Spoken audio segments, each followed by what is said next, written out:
keyin ajrashayotganligi to'g'risida video qo'yishyapti. Ering yaxshi yigit. Uni ham orzu-havaslari bor.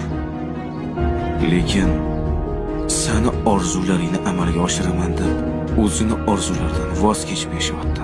Bu haqiqiy erkakning ishi. Jon singlim, o'tmishingni esingdan chiqarma. Menga ruxsat.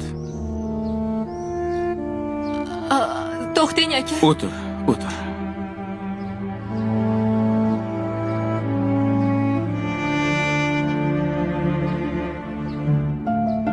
Kuyov bola? Ha, choy-poy qilardik. Menga ruxsat. Sizdan uzr so'ramoqchi edim. Nimaga? Singlim uchun. Ay, yo'q, Sog' bo'ling. Mayli, kelinglar. Xo'p, rahmat. Uydagilarni ham olib keling. O'zinglar ham o'tinglar. Xo'p.